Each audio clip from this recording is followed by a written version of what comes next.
Welcome to the State of the City Address. Our program will now begin. Please rise for the posting of the colors by the Columbus Fire Department Honor Guard.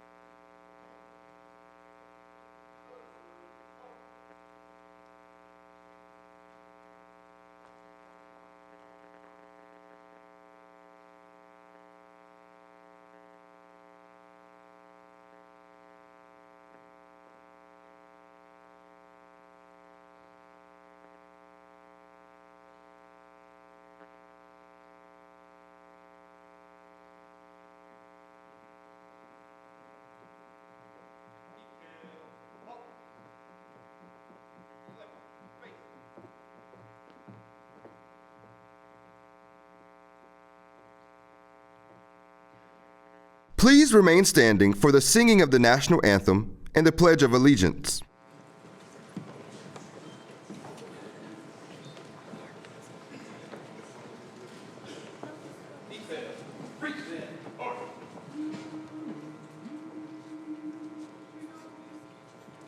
Oh, say, can you see by the dawn's early light what so proudly we hail at the twilight's last gleaming, whose broad stripes and bright stars through the perilous fight o'er the ramparts we watched were so gallantly streaming, and the rocket's red glare, the bombs bursting in air, gave proof through the night that our flag was still there.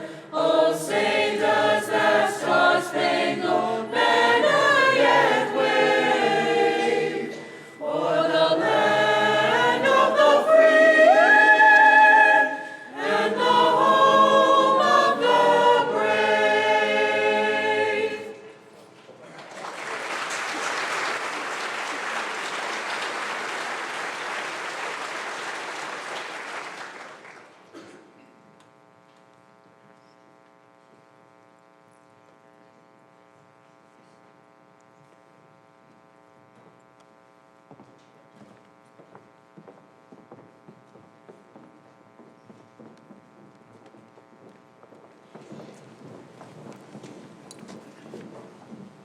I pledge allegiance to the flag of the United States of America, and to the republic for which it stands, one nation, under God, indivisible, with liberty and justice for all.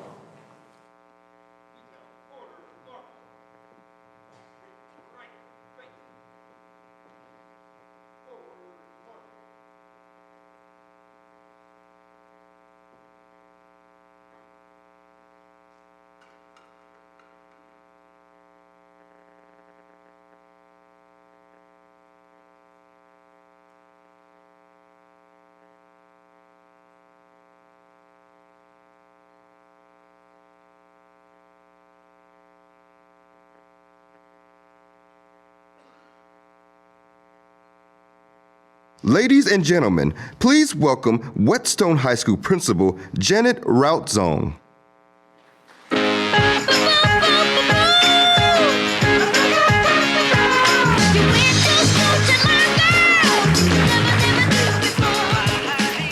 Good evening, and welcome to Whetstone High School. My name is Janet Routzong, and I am honored to serve as principal of Whetstone, one of the finest schools in this city. I want to thank all of you for joining us this evening for this truly special event. It's always a pleasure for us to open our doors to the community and tonight to the city of Columbus. We are so excited and proud to have Mayor Andrew J. Ginther holding his first State of the City address right here where he attended high school.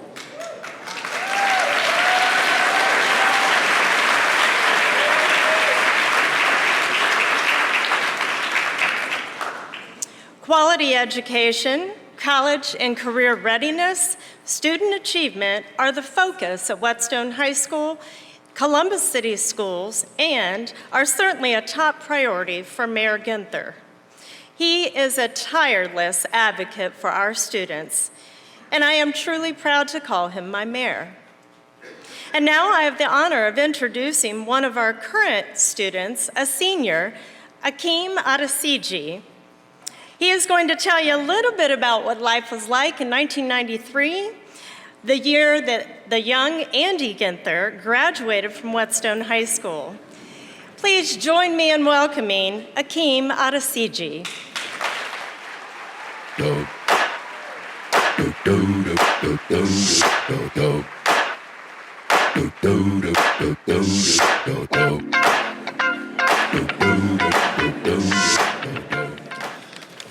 Wow, there are a lot of you guys out here tonight. All right, well, my name's Akeem Adesiji. I'm a senior here at Whetstone High School, and they brought me up here tonight to tell you guys a little bit about 1993. It's a little awkward because I wasn't actually born until 97.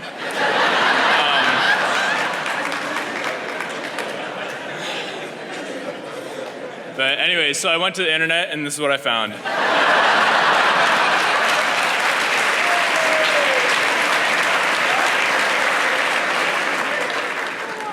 In 1993, Jurassic Park just came out. Beanie Babies did more than sit in the back of my sister's closet collecting dust. And it was the first time Michael Jordan retired.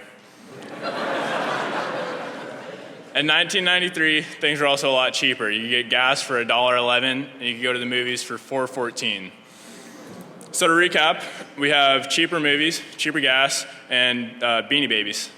Sounds pretty good to me. And at this point, I'm thinking, man, the 1993 sounds like a great time to be alive.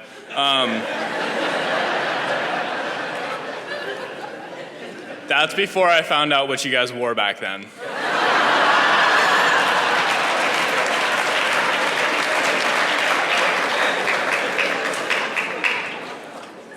So I'm not exactly sure why, but back in 1993, it was cool to wear pre-ripped jeans, Ninja Turtle t-shirts, pantsuits, and hot pants, whatever those are. They also have this thing called tent dresses. Okay. So all in all, 1993 sounds like a very interesting year, but I think I'll stick to 2016. 1993 was also a very important year because in that year, a young man graduated from Whetstone High School and is now going to be the mayor of Columbus. Mayor Ginther is a great example of someone who attended a public school, followed his dreams, and worked hard to achieve them. I would like to take this time to thank Mayor Ginther for teaching us what is possible and for showing us that through hard work, persistence, and a good support system, anything is possible. Thank you.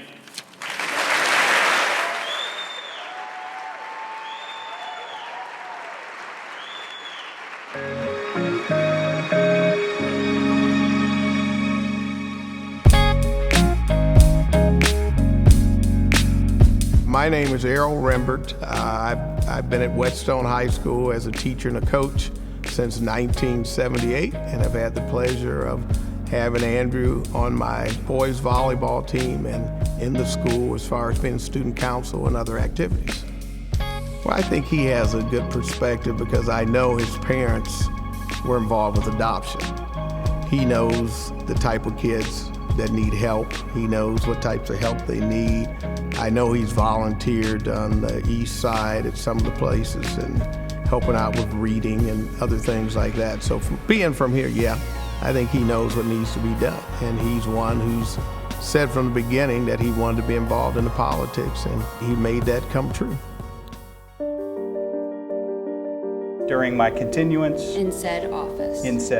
So after joining council in 2007, we worked on a number of initiatives focusing on public safety in our neighborhoods, addressing scrap metal theft in the city, and crafted a city ordinance to address the issue that eventually became a model for state legislation. We also worked to make sure that Columbus was as open and inclusive as possible, established an anti-discrimination law and a domestic partner registry. The other issue I think that really strikes me is universal access to pre-K. He sees it as an investment. If I had to pick one accomplishment of Mayor Ginther's that I think he should be the most proud of, it's his work in Celebrate One. It's meant to invite everyone in our community because it will take all of us working together to meet our ambitious goals. I call him Sparky. It's my nickname for him. And I coined the phrase Sparky because he's been the spark to sort of ignite the flame around this issue of babies dying in our community. If we succeed, every child in this community will be celebrating their first birthday. It's that simple. Not just the personal passion he brings, but how he can bring that passion and cause it to bring other people to the table. And thank you for, again, joining us here today on our journey together to realize a better and brighter future for our youngest citizens. Andy can bridge divides. He can work with all kinds of people. I think that's one of his greatest skills. Ladies and gentlemen, I am proud to introduce you to the first Chief Diversity Officer for the City of Columbus, Mr. Steve Francis. I think creating an office in the mayor's office for diversity is phenomenal. But I'm not surprised. I mean, that's Andy, that's Mayor Ginther, that's Sparky, that's what he does. He's always been involved with the community. He's always been a volunteer in the community. He's been driven, I think, to be an agent for change in the community. There are few people, I think, that embody the genuineness, the collaborative spirit, the partnership spirit than I think Mayor Ginther does. And I think that's the secret sauce for his success. He understands, just as President John F. Kennedy said, the change is the law of life. And those who only look to the past or the present will miss the future. But friends, as I see it, Columbus's best days are still ahead. And I want to ask you to join me in helping to build Columbus as America's Opportunity City. Thank you so much for being here. God bless you. God bless the city of Columbus.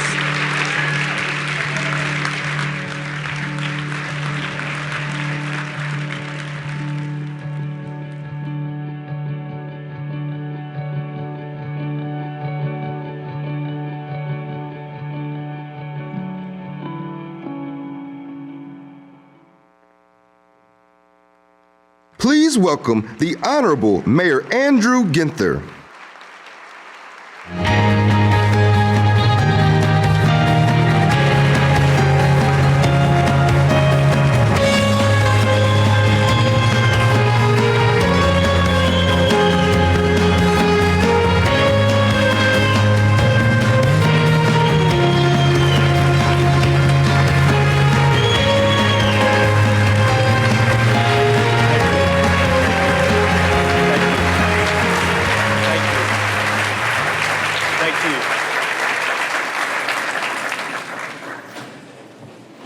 What a great night in the city of Columbus. What a special night to have you in a place very special to me. Good evening. I want to thank the Columbus Division of Fire Honor Guard for presenting the colors. Dominion Middle School students, weren't Natalie and Arnold fantastic? Let's give them a round of applause.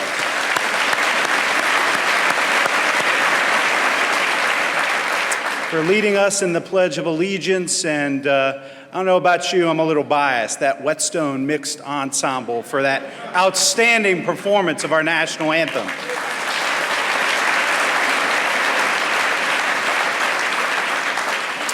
And I realized tonight that I might just be keeping the seat warm for Akeem, because he was absolutely fantastic and did a great job warming up this crowd.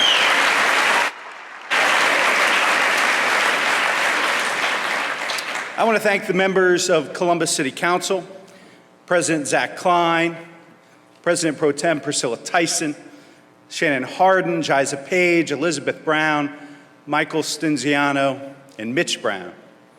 And thank you to our esteemed and living legend, City Auditor Hugh Dorian.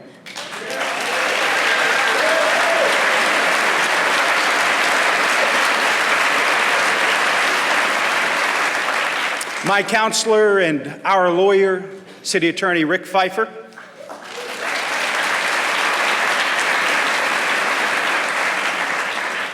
Who is, by the way, a proud alumnus of Dominion Junior High School before it became Dominion Middle School. We were in different classes, but of the same grade ilk. And our outstanding clerk of courts, Lori Tyak, for being here tonight.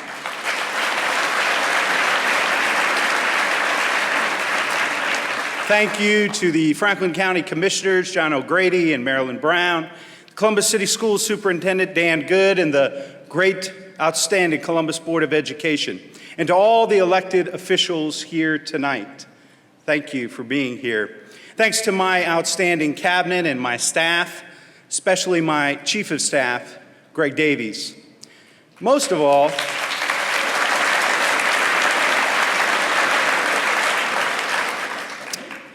I want to thank my wife, my daughter, my family.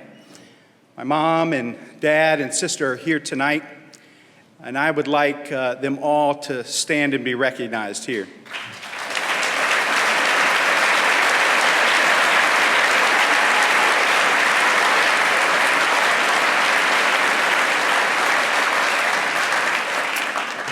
Special thanks to Shannon. As you can imagine, being the spouse of a mayor is not the easiest job out there, especially while you're pursuing your own dreams and goals and professional career. So I thank her for her many years of patience and sacrifice, for being my partner in life and in service. We're in this together, and I couldn't do this without you.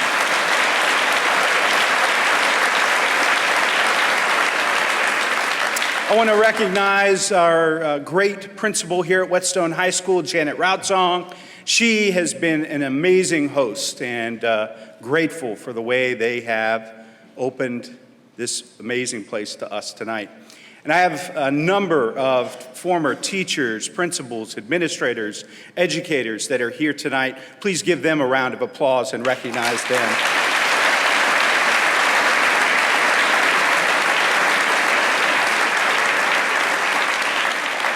Little pressure, I actually was in Mr. Moore's classroom where he taught me speech and theater. So as I sit in front of him this evening, I'm still wondering if he has a grade book and making sure that I project and do a good job communicating my message. So Mr. Moore, I'll give it my best shot. It's a great honor, and it's with great humility that I return to Whetstone High School, a place where a young man with big dreams and aspirations could shape his future, and encouraged by the promise of Columbus, become mayor. I can still recall my first day as a Whetstone High School student. I remember Mr. Bill Griffin, the great Glee Club and choir teacher. He was asking me to join the choir. Mr. Griffin knew I was the little brother of Kent Ginther, who was an outstanding singer, as is my father.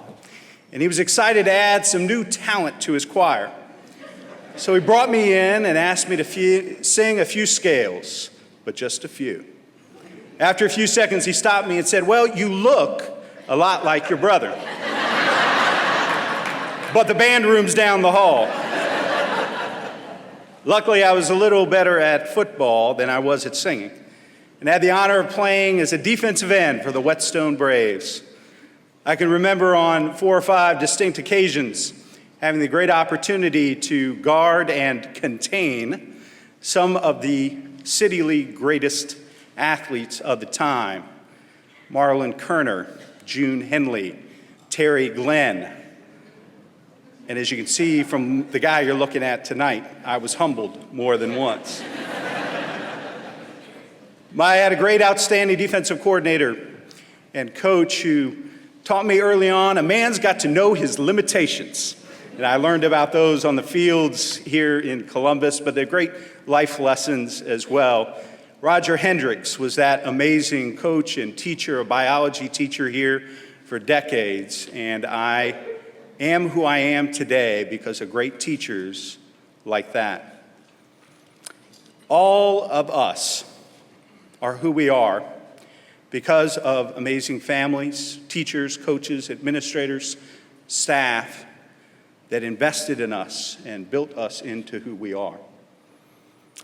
Our city is in a time of great momentum, a time of tremendous growth, hope, and potential. My predecessor, my mentor, and my friend, Michael Coleman, deserves much of the credit for leading us to where we are today. The city has become a business destination, a boomtown, a place with a cool factor that draws young people from all over our country and the world. We are compassionate, creative, entrepreneurial, and vibrant. We are one of the best cities in America for jobs, and because of our economic vitality, the Columbus region is growing faster than any other metropolitan area in the Midwest. We're open. That's right.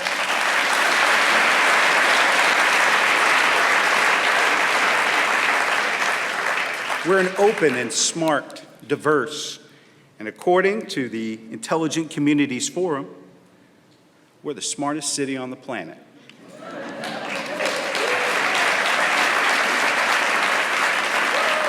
We're the city where people come to be who they are, and we're the city that works together better than any in the nation. We are a city of great achievement, receiving numerous national accolades every year.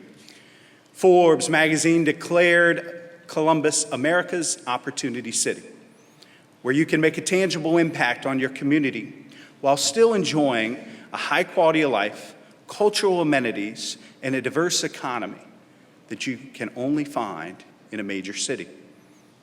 We are a community that offers the opportunity to succeed and succeed on your own terms. This quality comes from our greatest resource, our people. Because of all this, I stand before you tonight to announce the state of our city is strong.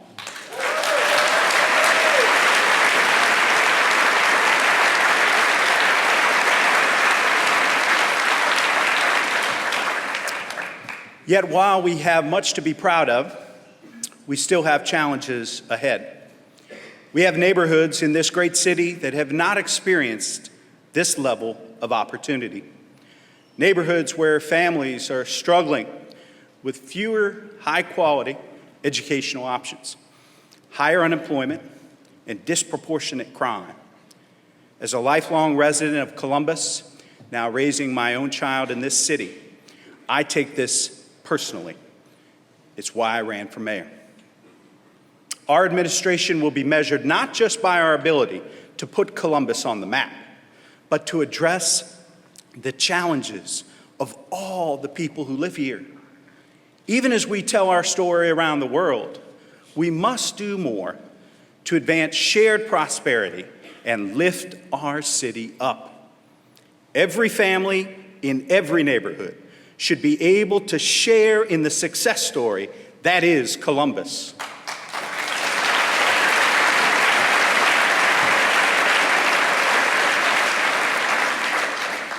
We must begin by providing our youngest residents the most basic of opportunities, the opportunity for infants to celebrate their first birthdays. Each year in Franklin County, we lose 150 babies before their first birthday, and twice as many African American babies are likely to die as white children in our community. In Columbus, these deaths are concentrated in neighborhoods which have lower levels of income, education, and health.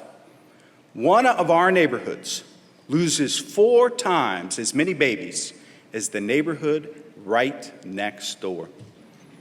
This is a community crisis, and we have addressed it as such. In 2013, as president of Columbus City Council, I commissioned the Greater Columbus Infant Mortality Task Force, a diverse and knowledgeable panel to study why our infants are dying and what we can do about it.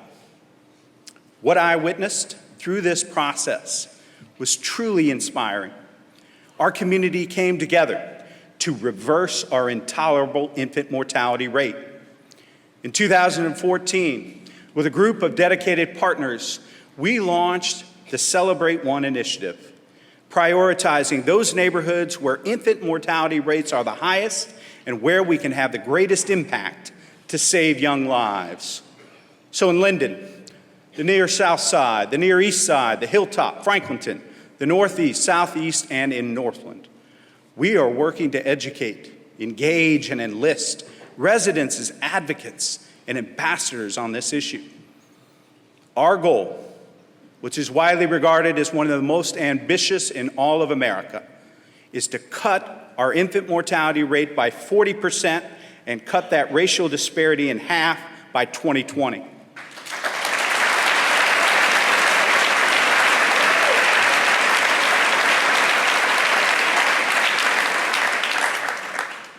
I would not be where I am today, and we would not be where we are today in this fight, in this battle for our youngest citizens' lives without the leadership and commitment of President Pro Tem Priscilla Tyson. Will you stand up and be recognized for...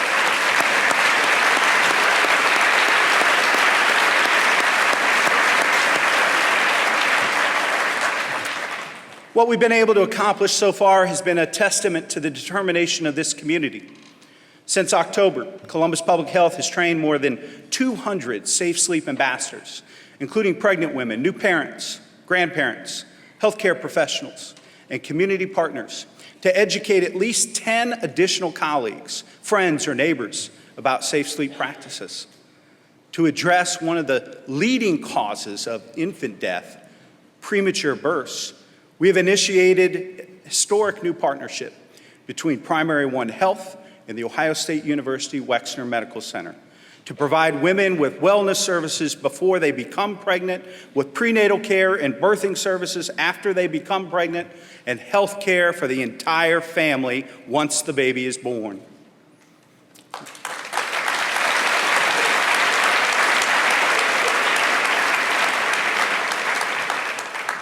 We launched a bold infant safe sleep campaign to spread the message that every other week a baby in our own community dies because of unsafe sleep practices.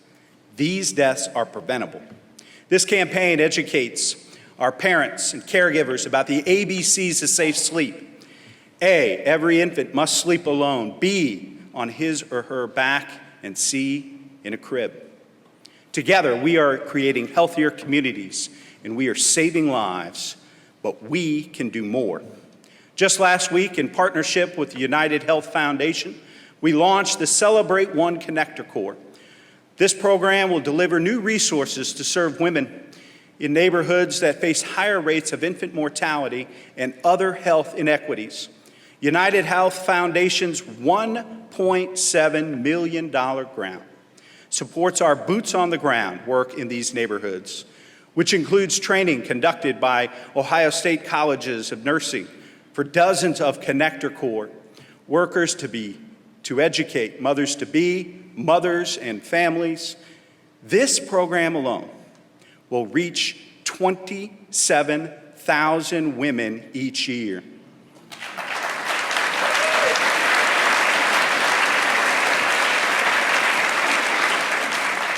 In Columbus, we have made the health of women and children a priority.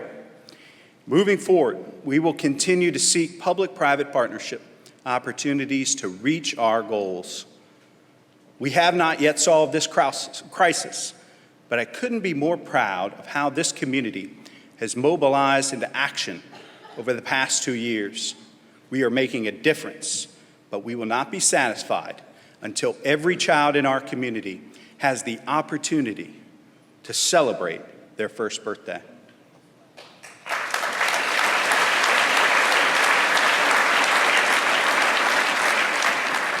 As our children reach their second, third, and fourth birthdays, they must have the opportunity to learn and to thrive. Columbus is home to one of the first kindergarten classes in the United States, founded by a German immigrant named Caroline Frankenberg in 1858 at the corner of Pearl Alley and East Rich Street, where Columbus Commons is today. With such a rich legacy in early childhood education, Columbus is just the place to lead the way in giving our kids the start they need to succeed. The research is unmistakable. A child who receives a quality early childhood education is starting school with an unmistakable chance of success, not just in school, but in life. My goal is simple: for every child in Columbus to have a high-quality early childhood educational experience. But we know that we're going to need a lot of help reaching that goal. I'm thrilled that I have a partner like Councilmember Liz Brown, who's helping to lead this effort. Councilmember Brown, would you stand to be recognized for your work on this issue?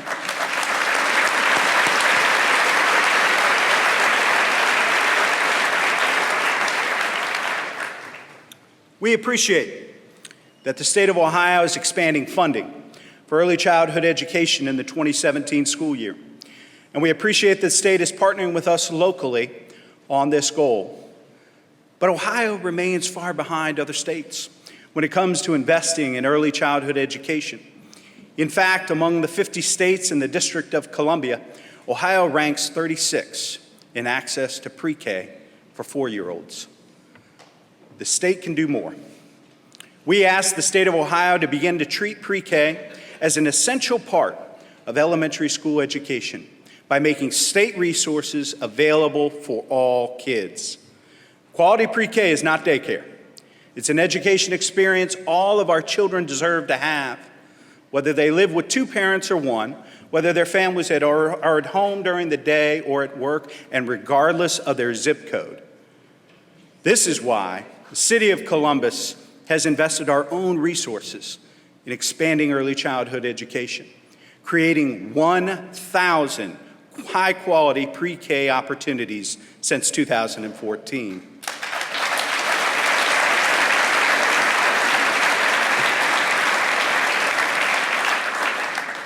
In the coming year, as we increase our capacity, we will also increase quality for our kids. A big step forward with this goal will be the Linden Park Neighborhood Pre-K Center, which will open this fall.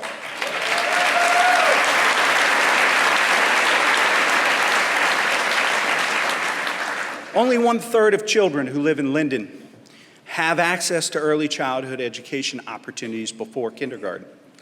That leaves 2/3 who aren't afforded an equal opportunity to succeed. Columbus City Schools is planning to repurpose the Linden Park Elementary School on Myrtle Avenue, and we will partner with the district to open a first-of-its-kind quality early childhood education facility with 14 classrooms and room for more than 200 students when it reaches full capacity.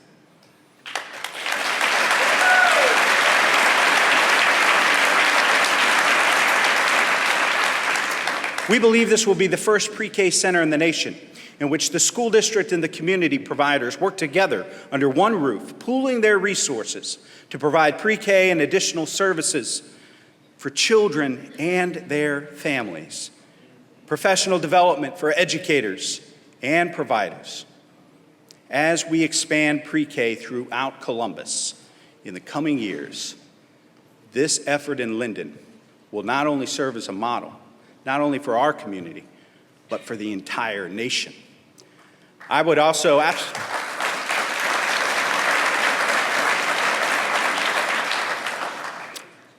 like to encourage our partners at Columbus City Schools to evaluate the feasibility of adding pre-K classrooms to any new or renovated buildings in this next phase of master facilities planning. And I want to thank tonight Dr. Dan Good and the Columbus Board of Education for their commitment and partnership in moving forward on this issue. I know there are board members here. Would you stand and be recognized?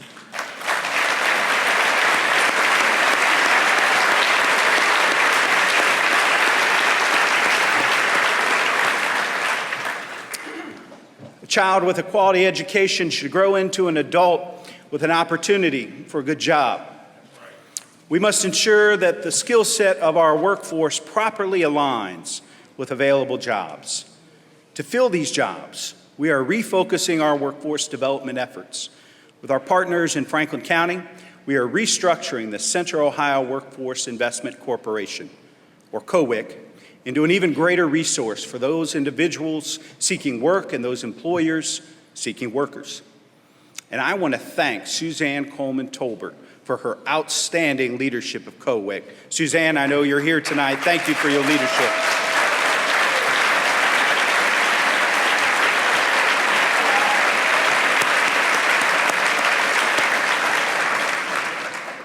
We will strengthen practical job skills opportunities through programs like apprenticeships, recognizing that a college degree is not the only road to success. There are many different paths to the middle class. One such program locally is being offered by the fine men and women, the Electrical Trade Center. They received a $4.7 million grant from the U.S. Department of Labor to offer an apprenticeship curriculum that includes courses in math, construction economics, career opportunities in the industry, computer skills, and electrical theory. Those who complete the apprenticeship program will be placed with an employer for on-the-job training. Another great program is the Columbus Sheet Metal Workers Apprenticeship Program. Olivia Biggers is a participant in this program, working to follow in the footsteps of her mother to become a sheet metal professional. The apprenticeship program affords her good benefits while paying for more than half of the Columbus State Community College classes Olivia is taking so she can earn her associate's degree without incurring any college debt. These are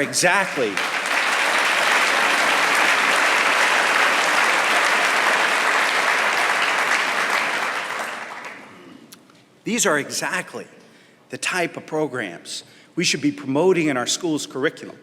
And I will partner with schools, organized labor, and employers to expand skills that will allow our children to be successful in life. We are home to 500 established Fortune 500 corporations as well as innovative new startups. In fact, last year, Columbus made the single largest leap in startup ventures of any major metro area, rising from 22nd to 12th place in the Kauffman Foundation's 2015 Index of Startup Activity. And according to Thumbtack's recent survey of African American business owners, Columbus is ranked number 3 in the nation for African American owned small businesses.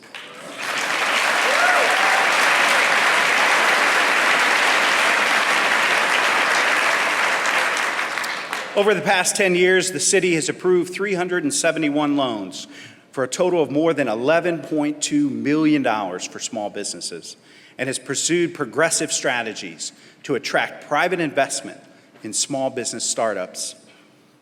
We have supported small business incubators, including CCAD's Mind Market and Rev 1 Ventures, which help cultivate, create talent, and shape new ideas into successful businesses that improve our quality of life. We established the Small Business Concierge to help entrepreneurs navigate city government, and the Small Business Builder, an online roadmap for each stage of starting or expanding a business. But there's more we can do to create an environment in which small businesses can grow and thrive. Despite all of our progress, barriers still exist for startups looking to break through. Often, the amount of money a small business needs is too small. The business is too young. Its plan is too innovative, or its credit history is too short in order to get the access to capital it needs. That's why I am proud to announce that Columbus is committed to becoming a Kiva City, a partnership of local community groups and microfinance organizations working together to connect lenders with entrepreneurs. Kiva provides a first rung on the credit ladder by providing crowd-funded 0% interest microloans. To date, we've raised $65,000 in private loans from Access Ventures, the City of Columbus, GCAC, led by Tom Katzenmeyer, the Columbus Foundation, United Way of Central Ohio, are also all committed to investing in this worthwhile initiative, bringing our total to $165,000.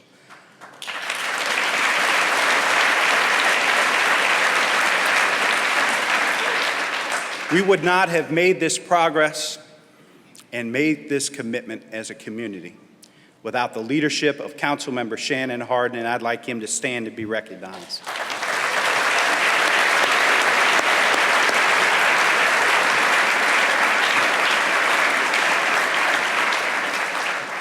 When we reach $225,000, Columbus will join Pittsburgh, Little Rock, Detroit, New Orleans, Los Angeles, Newark, New Jersey, the District of Columbia, and Richmond, Virginia, as part of the broader Kiva City program, helping small business owners get the financing they need to grow and create jobs.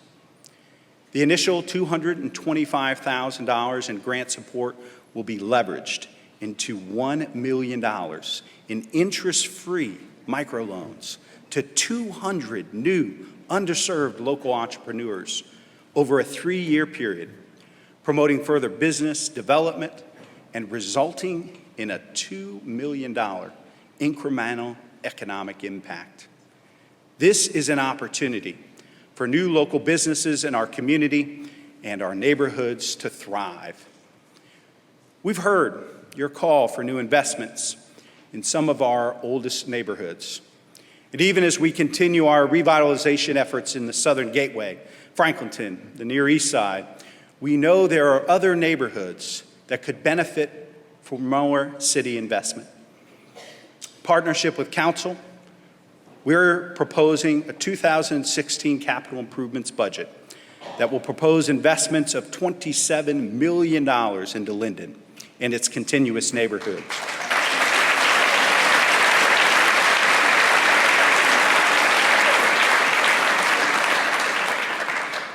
That'll help fund infrastructure for the adjacent American Addition neighborhood, sidewalks on Joyce Avenue, and the reopening of the newly renovated Douglas Community Recreation Center this spring.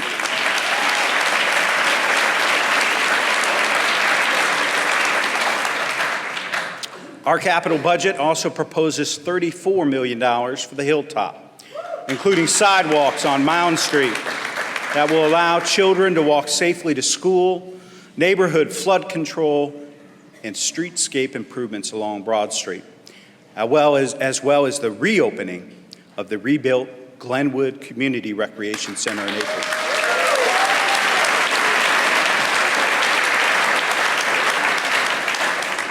The two council members who have led the charge for these critical investments in our neighborhoods, I'd like Council Members Jiza Page and Council Member Michael Stinziano to stand and be recognized.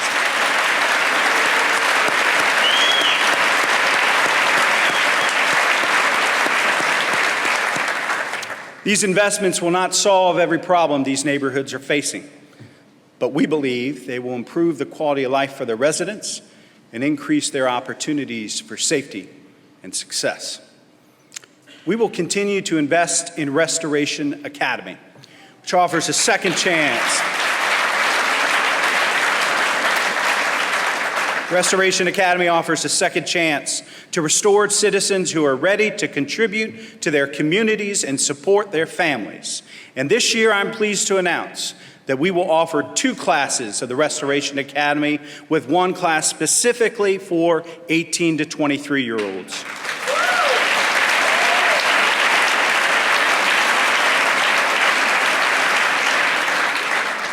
The City of Columbus has taken the lead and hired 40 graduates from the Restoration Academy into the city ranks. A coordinated effort to change the future for justice-involved families in Columbus is required. It is imperative that these efforts are based on evidence-based programs and services that have been proven to both reduce recidivism and improve family stability. We will bring together a range of partners, including government agencies, neighborhood associations, nonprofit agencies, educators, healthcare providers, business leaders, and others who will commit to working for the good of Central Ohio families. As we leverage these collective resources, we will also leverage the collaborative spirit that has become our community trademark. I strongly encourage our private sector to join companies such as Ridge Corporation and become even more engaged in this critically important work. We are fostering and focused on fostering greater diversity and inclusiveness in our city. We know our diversity is one of our great strengths, which is why we've been recognized nationwide as one of the best cities for women, for African Americans, for new Americans, and for the LGBT community. But this is a strength that needs to be continuously nurtured, and the city has a role to play and lead. Last year, many of you invested time and ideas in My Brother's Keeper, a White House initiative we launched here in Columbus. I'm excited to announce that my administration will continue to build on the strong foundation that was started by Mayor Coleman. And I want to thank Councilman Hardin and many of our youth and men of color who participated in shaping the final report and strategic recommendations. In addition, to help ensure that all women and girls in our community have an equal opportunity to achieve as men and boys, my wife Shannon will spearhead the Columbus Women's Commission to set objectives and provide specific recommendations that we can use to empower this community's women and girls. Studies conducted by the Women's Fund of Central Ohio demonstrated that in this region, significant economic disparities between women and men persist. For example, women who have some college education as well as those who have received a graduate degree earn about 75% of what their male counterparts earn. Further disparities exist when race and ethnicity are factored in. For instance, with Hispanic and Latino women in the region who've been less likely to earn a high school diploma, which correlates with the likelihood of low earnings and living in poverty. We are grateful for our partnership with the Women's Fund and the establishment of this commission, and look forward to its recommendations that will help shape our policy agenda moving forward. I want to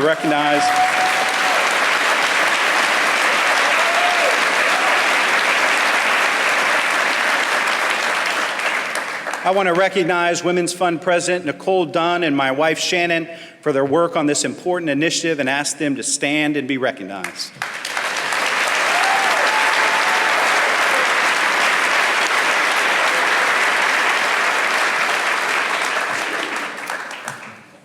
My favorite senior senator from Ohio, Sherrod Brown, always says, "Don't tell me what you believe, show me what you believe."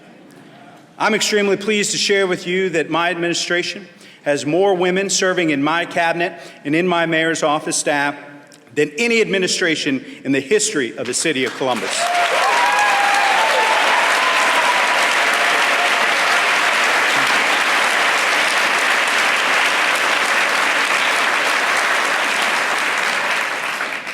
To complement and support efforts such as the Columbus Women's Commission, we've also restructured our government to create the Office of Diversity and Inclusion, led by an outstanding, well-regarded, skilled professional, Mr. Stephen Francis.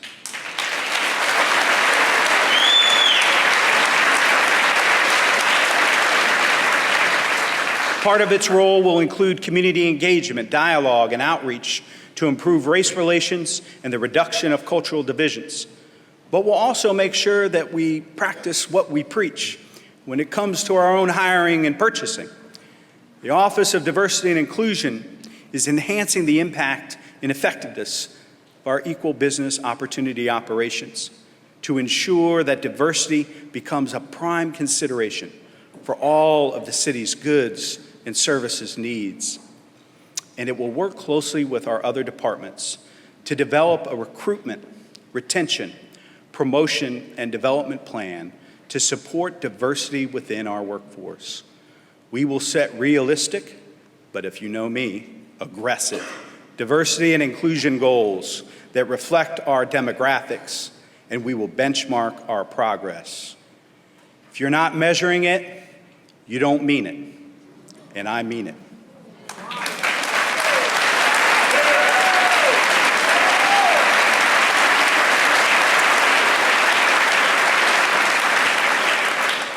I also believe we can be more accessible and responsive to our residents.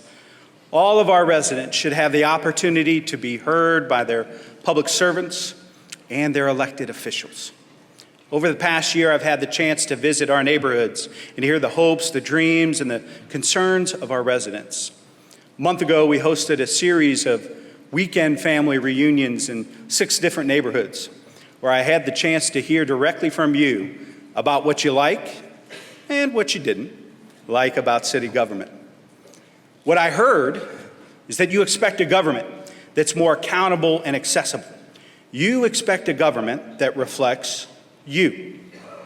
That's why we're creating our new Department of Neighborhoods, which will consolidate constituent services that in the past have been located around various city agencies. Neighborhood Pride, the Community Relations Commission, our neighborhood liaisons, our 311 call center will all be under one roof and more accessible to the public in one of our central city neighborhoods.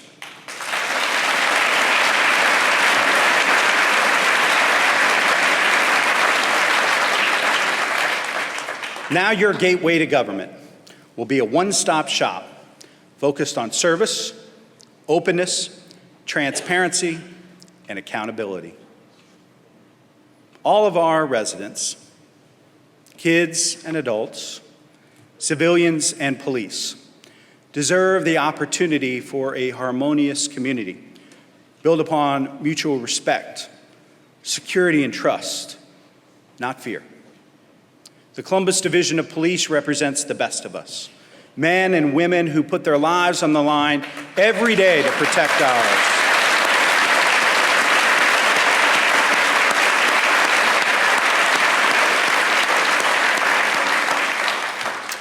Day in and day out, they perform their duties with honor, integrity, and effectiveness, reducing the number of violent crimes in our community every year, even as our population is on the rise. As we show respect to all of our uniformed public safety officers and the difficult jobs that they do, it's important to recognize that it is more challenging than ever before to wear a police uniform. We are painfully aware that police in cities around the country are facing unprecedented challenges in their relationships with the communities they serve. Baltimore, Chicago, New York, Cincinnati, Cleveland, and so many of our great American cities are faced with conflict, distrust, and division over incidents in which citizens have died as a result of police interactions. Each of these incidents is unique, with its own set of circumstances, but they're all part of a disturbing national trend. Columbus has averted the fate of these other cities, but because we have been fortunate does not mean that we are immune. It would be naive for us to believe that we do not have African Americans and other residents in our city who fear being targeted or fear for their lives in their interaction with police. It would also be naive for us to believe that we do not have dedicated police officers who fear that when their duty requires them to use force, residents will assume they acted with ill intent. As outstanding as our police and our residents are, there's always the possibility of a tragic incident that results in divisions and discord that we have seen in other cities. That is why we have been extremely proactive in making community police relations a priority. Bike patrols, walking crews, community liaison officers, school resource officers, social media, outreach, our diversity recruiting council, listening tours. These are just some of the many ways our police make every effort to engage with the communities they serve, keeping communication lines open and building trust and goodwill. We know that mistakes can happen, generally as a result of insufficient training, which is why we don't put our police officers on the streets until they're fully prepared. Our division of police provides twice the state minimum training requirements, And we've added annual de-escalation training, bias training, and created diversity and inclusion liaison officers to improve relations with all of our communities throughout the city. These efforts have achieved results. Citizen complaints about police have declined each of the past 4 years, and we are one of only 5 American cities that have not experienced increases in violent crime since the 2014 deadly police shooting in Ferguson.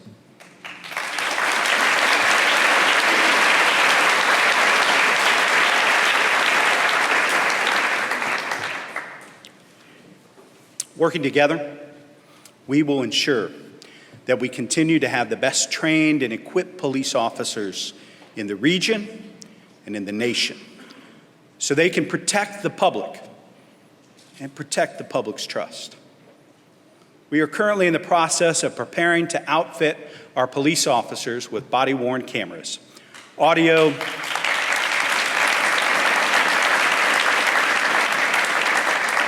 audio-visual devices on their uniforms that will create a record of law enforcement activities.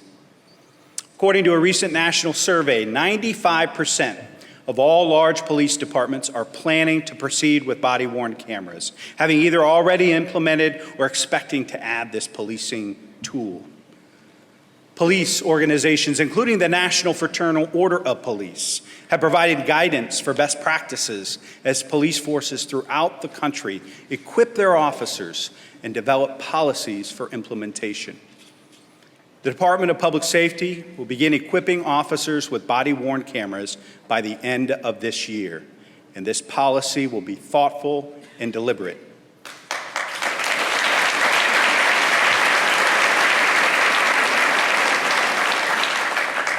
Last year, we appointed a committee of leaders from across the community to evaluate the most effective and efficient way to incorporate body-worn cameras in Columbus.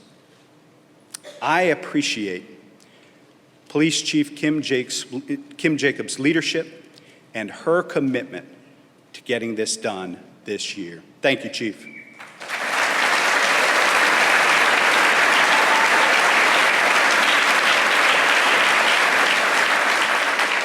Instituting police body-worn cameras will not cure all police community conflicts. However, I expect that this new law enforcement tool, blended with ongoing training and support resources, will promote more positive interactions, enhance public safety, and strengthen Columbus's neighborhoods. We must balance our goals of transparency and protection of civil rights with the critical privacy interests of our citizens. It is a process that requires careful consideration and preparation to get this done right. But we will get this done, and we will all be safer for it.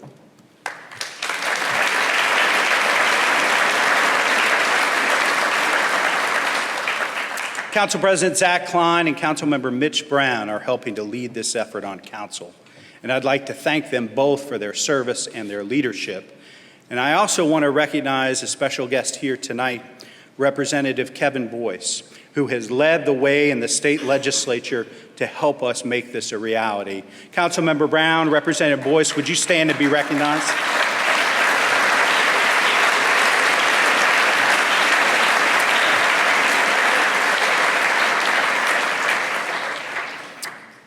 Opportunity is a distinctly Columbus characteristic. Even as we accept the challenge of extending new opportunity in the areas I've touched on tonight. What makes Columbus truly special is how we respond to opportunity. We don't just follow the path that's been laid for us. We blaze our own path. We see that drive in our businesses, our universities, our financial institutions, our fashion designers, our sports teams, in the renovated Lincoln Theater, in the restored downtown riverfront. We saw it in our legendary artists, the amazing Amina Robinson, who we lost last year, and Denny Griffin, who we lost just last month, whose spirits of inspiration and adventure we will keep with us for generations to come. But we also see it in Seth Towns, an outstanding senior at Northland High School. If you watch the local news, you've probably seen Seth's basketball highlights for the City League champion Northland Vikings. Thanks to his work ethic and talent on the basketball court, Seth has had the kind of opportunities that many of us could only dream about. Seth was a prized recruit fought over by college basketball programs across the country. He considered UCLA, Michigan, Florida, Butler. He could have played for Krzyzewski at Duke. Many of us would have loved to see him stick around, play for Coach Mata here at Ohio State. But Seth had another opportunity. 4.0 student. Seth was also recruited by Harvard University.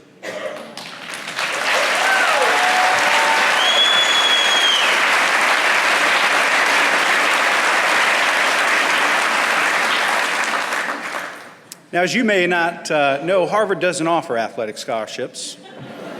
It doesn't churn out NBA players in the manner of Duke and Carolina and Ohio State and those other big-time basketball schools. Till Seth gets there, the Harvard Crimsons never won an NCAA basketball championship. They've never even been to the Final Four. Seth loves basketball, but he isn't the type of guy who does what is expected of him. And even though Seth could have gotten a great education at any of those elite basketball schools, he was determined to seek out the unique experience he believes he will receive at Harvard. Seth blazed his own path. Now, Seth still intends to make it to the NBA, and if I were you, I wouldn't bet against him. But he's going to do it his way. Dismantling normality. That's what I stand for, Seth told the Dispatch last month. I'm attempting to dismantle normality personally by going to Harvard. Seth and his family are here tonight, and I would love for them to stand and be recognized.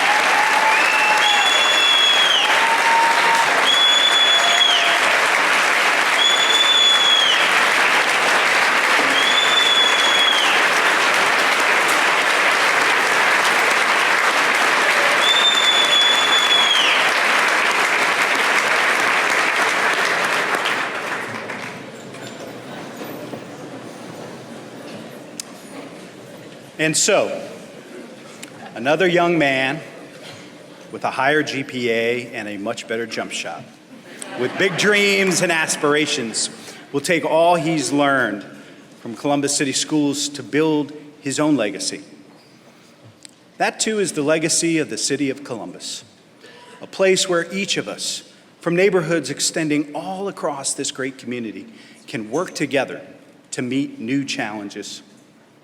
When we extend opportunity to extraordinary people in an extraordinary city, we are all elevated to new heights. We are, after all, America's Opportunity City. God bless you, and God bless the city of Columbus.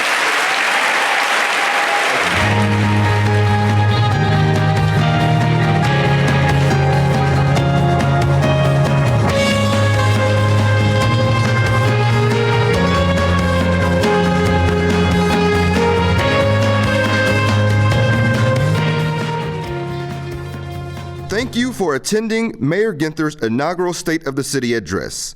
Please travel home safely. We hope to see you next year.